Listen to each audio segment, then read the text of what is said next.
For people with Polish heritage or a passion about Polish culture, learning the Polish language is one of the most rewarding things on earth. Not only does it open many opportunities, but it allows you to hear Polish people in their own voices. I believe that no matter how good one is in a foreign language, their native tongue will always be the most genuine to who they are and how they think. Furthermore, having the ability to understand Polish will show you a lot about local mentality. The subtle, humorous sarcasm sometimes offered in the context of being formal, or the grand insult that happens by one being informal. By learning Polish, you will understand that although Polish food is often made of bland ingredients, Polish people are not lacking any spice. My name is Ryan Sokash, and on today's episode of Cult America, we will explore the reasons to learn Polish and the phases that might follow if you attempt to actually do it. So, first of all, why should you consider learning Polish? Perhaps the most popular reason is for love. And it is a great reason because if your romance turns into a marriage and little ones appear in the picture, being able to speak Polish with everyone will allow you to be fully included in your new family. Your significant other will enjoy the comfort of being able to speak in their native language. And assuming that you live in Poland as a foreigner, the language will also enable you to be involved at your children's school, family meetings, doctor visits, and basically everything that occurs outside of your home. Yes, people here will speak to you in English, but as a foreigner in any country, I believe that you need to make that much more of an effort to become a part of the community. So, if not doing it for the effect, I would recommend you do it for the effort, which will go a very long way. Speaking Polish is also very helpful for business opportunities when you live here. Even if English is spoken in the workplace, there are often meetings with people from another generation that had Russian or German at school instead of English, and they might very well be powerful decision makers who you'd need a relationship with to accomplish your goals. I've even come across cases where important people speak English perfectly well, but avoid doing so as a matter of principle. Some of you might have Polish ancestry and you would like to learn something about that. Speaking Polish will not only help you with genealogy, but it will give you an opportunity to deeply connect with the language and, to a degree, the mindset of your forefathers. So, if you have decided that you'd like to take the next step and learn Polish, what should you expect?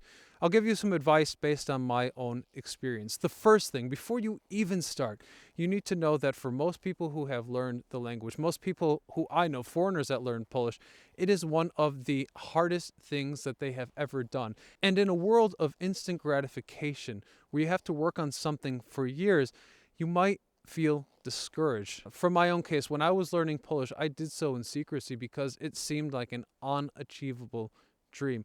All the same, the little accomplishments in the beginning were very straightforward. Learning to say hello, ordering some food, it was not much of a big deal. But when I got to a level that grammar came into play, it was a million times worse than any math class I'd ever taken.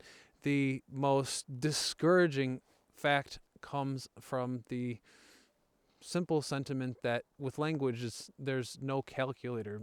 Only you can save yourself. I pretty much fully disregarded grammar as a result until 2012 when I was hosting a show for a web portal here. And my boss simply told me that in order to continue, I needed to improve my language skills. So I began individual lessons and I did about 10 hours every week. This is when something really horrible happened. My lovely teacher, Dorota, who you can actually see in another Cult America video, click the card, somehow finally got me to understand the complexity of Polish grammar. I didn't catch grammar per se, but I understood for the first time how difficult it was. And I realized that even if I was able to learn the crazy rules, The exceptions were so numerous and insane that I'd never be able to get them under control. That was probably the only moment in my life that I thought maybe I should quit the endeavor. So, point is, if you have some difficult situations along the road, you hit roadblocks, you're feeling discouraged, this is normal. You will be defeated occasionally. I had to accept it and move on. So, my advice for you, based on my own experience, accept that it's going to take years to speak at a higher level, and that if you stop at any point, you'll probably lose the tools you gain. There are no shortcuts. So, now that we have talked about the phases you might go through when you decide whether or not to learn, where exactly should you start? I'd recommend getting a teacher and joining a group class. You should do both of these things for a few reasons. For starters, you will be invested in learning both with your time and with your money. Failing becomes less of an option when you can feel direct ramifications.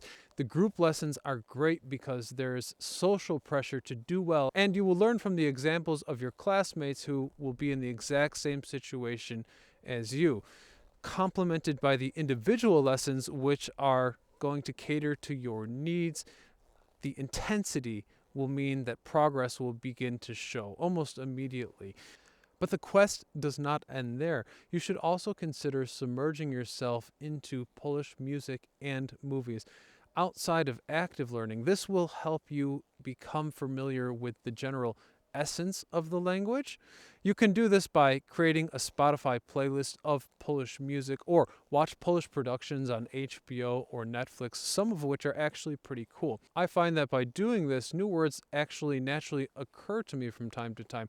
I call this birthing words, where you will have a phrase or a word in your head that's just repeating like a song that you can't get out of your head, and once you look it up, it's locked in for free. Another way to expand your vocabulary is by learning 10 words every day. Write them into a small notebook and carry it around with you.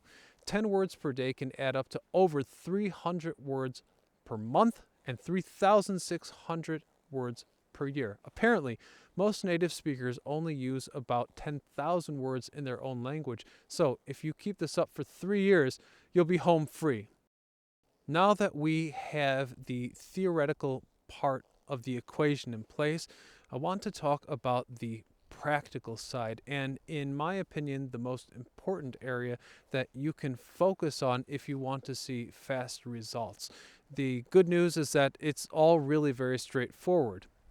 Surround yourself by Polish people who would be sympathetic to your desire to learn about their language and culture.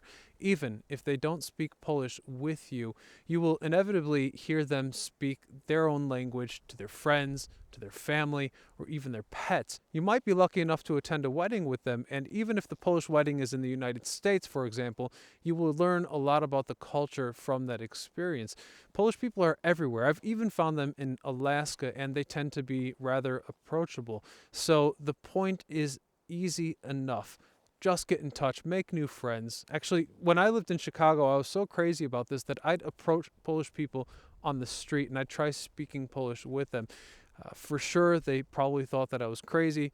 I probably am, but I couldn't pass the opportunity to learn something, no matter how fleeting, and those were the only moments available. Now, if you're too shy to approach people on the street or, do anything crazy like that, you could go to authentic Polish shops, restaurants, churches if you're religious, social clubs. For example, when I was in Chicago, I was the only American student who joined the International Students Club.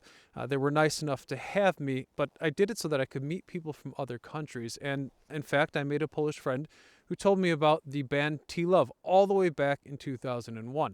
So finally, and this one is the most important, you need to put yourself into a permanent situation where you have to speak Polish, no matter what your skill level. Sink or swim. As humans, we have an innate desire for survival, so in desperation, you will ultimately string together a few words or phrases that can get your point across, and at some point, you will be able to understand what was being said back to you. I can't even begin to tell you how many times in recent years I have been in weird situations where this is the case. My roles in America Dasha Lubic or Ugotowane were especially stressful because not only did I have to engage with an entire cast in Polish, but there were directors, production assistants, makeup, scheduling, Polish celebrities, etc. And to a degree, a part of the reason I even participate in those kind of shows is just to see if I can handle the heat in a foreign language. And I'd advise you to go out and find your own version of that. Finally, I have to address the fact that most people would not be able to come and live in Poland, but you can create a unique learning experience by coming to visit. Go to small cities, take public transportation, stay in cheaper hotels where foreigners normally don't visit, and you'll be forced to use the language. With all that being said, I'd like to share an inspirational quote from a book called The War of Art. And it wasn't about learning language, but its sentiment strongly applies here. The quote goes as follows: "There's a secret that real writers know and wannabe writers don't. And the secret is this: it's not the writing that's the hard part. What is hard is sitting down to write." The point being, if you want to learn Polish, you need to go out and start learning.